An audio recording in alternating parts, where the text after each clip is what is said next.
Hello friends, welcome to another session of Emotional Café.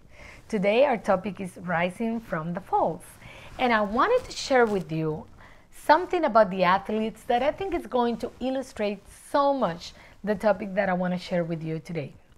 We've seen the Olympic Games, we see the athletes, we see people that are so famous with all the accomplishments and all the sports they practice and all their scores and everything they get to do. And we admire them so much, and sometimes we talk about them. But we don't realize all the time and effort that they put into practicing, and most important, we don't see them when they fall. We don't see how part of the practice process and part of the whole process of getting better in what they do implies that they fall down. But the most important thing that all the athletes get to do is to rise from their falls. They get up, they don't stay down. I remember seeing the skating the skating artists, how they skate, and I used to admire them so much, and I used to see them, but it was shocking to me how even in the competition, when they fall down, they don't stay down. They all get up and finish their routine, whatever it is that they're doing. They just don't walk off away from the stage or their performance arena. They continue doing what they're doing. Why? Because they owe it to themselves. They are determined to do the whole thing until the end, regardless if they fall. And I think this really, it's important for us to look at, because as I said before, it's easy to admire them and talk about them without realizing all the effort that they put into what they do in their performances and how many times they might have fallen down while doing it. Same thing happens when we're little kids and we are learning how to ride a bicycle. I remember when I was a little kid and I was so excited about learning to ride my bike, but I remember being so afraid of falling that I will try to hold on to my parents, to my mom or my dad or my older sister, whoever was with me. I would try to hold on to the walls. I would try to hold on to any rails that I could find. And I remember falling for the first time, huge fall. I cried and I was afraid to get back on the bike. But amazingly, I could also remember the amazing satisfaction that I had when I was riding it. And I wanted to do it again. So, even though I fell down, somehow I ended up getting on the bike again. But something happened to me. After falling down that first time, I could say probably a couple of times, I have to admit, I was not afraid of falling anymore. I knew, and it was part of the process, but that's what kept me going. And I just kept getting better and better. And all of a sudden, there I am, standing on the bicycle, pulling it up, and doing all kinds of different tricks. Why? Because I was not afraid of falling anymore. And I think it's the same thing with the athletes. It has to do with that determination of overcoming fear and being able to rise from the fall. What does it mean when we fall? And I think that's the bottom line. One of the things that the athletes learn is that regardless how many times they fall, that does not define how great, how good they're going to be in what they do. They see it as part of the process. And I really think that's us when it comes to life.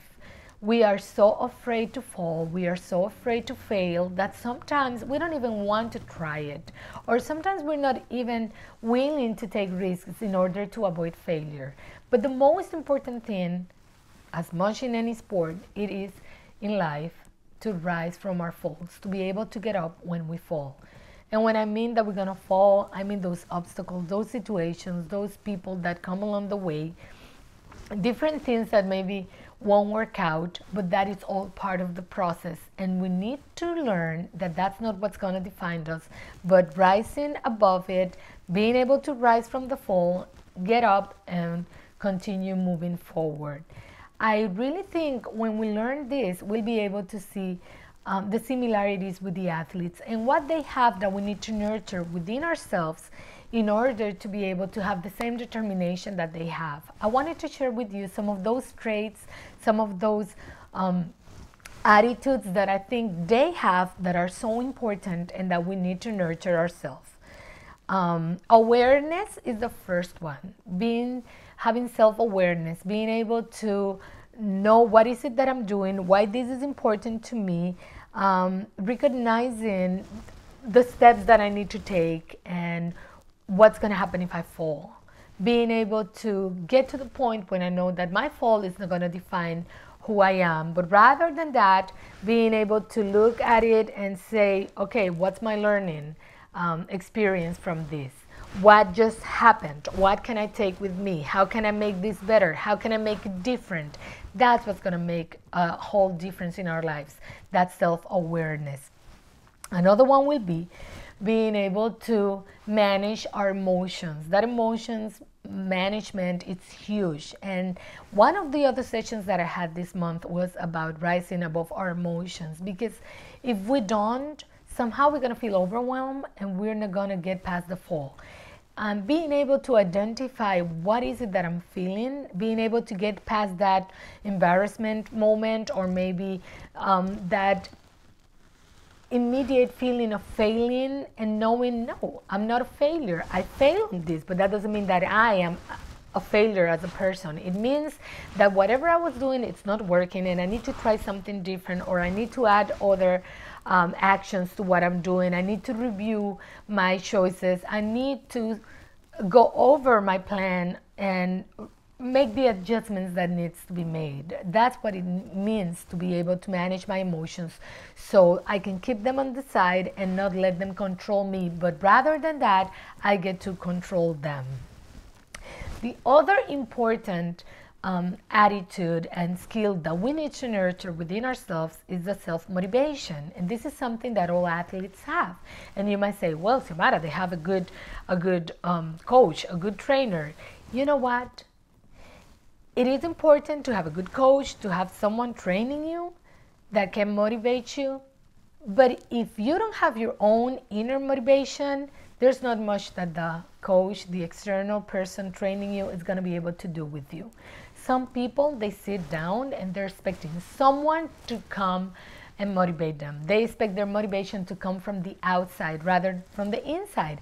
And then they lose the sense of purpose in life. They don't feel motivated. If this person is not in my life, then I don't feel happy. I don't know what I want. I don't want to be in a relationship.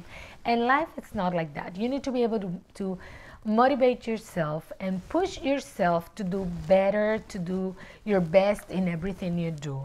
Yes, I understand, and it can be very painful when a relationship is not working, but you need to look at what has happened and learned and motivate yourself to do it differently. You're not going to move from one relationship to the next, making the same mistakes that you already had without having any new learning experience from it.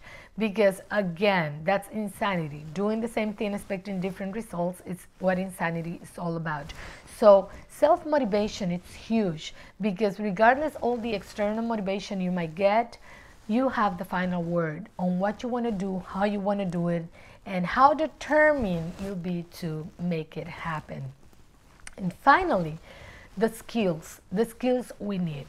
We want things to happen, but sometimes we don't want to invest the time and effort to learn what we need to learn, or to get the knowledge that we need to get. We want this promotion, but this is what I know, and I don't want to do anything else. And then someone comes along that is more prepared than me, and then I get resented and resentful because this person got the promotion but me. No. Look at yourself. See what you can make different. See what you can improve. See what you can get better. It's always up to us to be able to gain those skills that we need. As I always said, we as human beings are always in the process of growing. Someone said to me once, Xiomara, does that mean that I'm going to spend my whole life growing and having to do things? Yes, absolutely. Because that's what life is about. Because we go evolving, and each cycle brings new challenges and new goals and new obstacles and new setbacks. And only by doing our part and being able to acknowledge what we need to change and make the adjustments that we need to make, we're going to be able to get better in life. We're going to be able to find that balance that we are going to enjoy life at its fullest, and it's going to be getting better and better and better. It's not a place that you get to and I just arrived.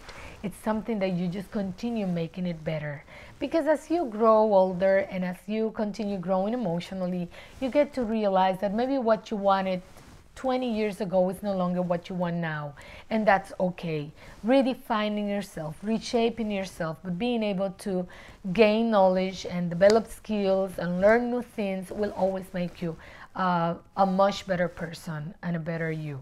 So again, as the athletes, as we learning any instrument, it takes practice, it takes effort, it takes time, and especially when we don't do it right, we need to do it again in order to make it right next time. It's the same kind of attitude that we need to have in life. Don't give up on life. Just continue doing your part and just getting up from the fall. That's what Rise from the Fall is about. Not to stay down, but rather than that, get up, shake it off, and move forward. One foot in front of the other. Bit by bit, you're going to be able to make it. I'm Xiomara Mayo Ingram, and I want to thank you for joining me on another session of Emotional Cafe. I'll see you next week.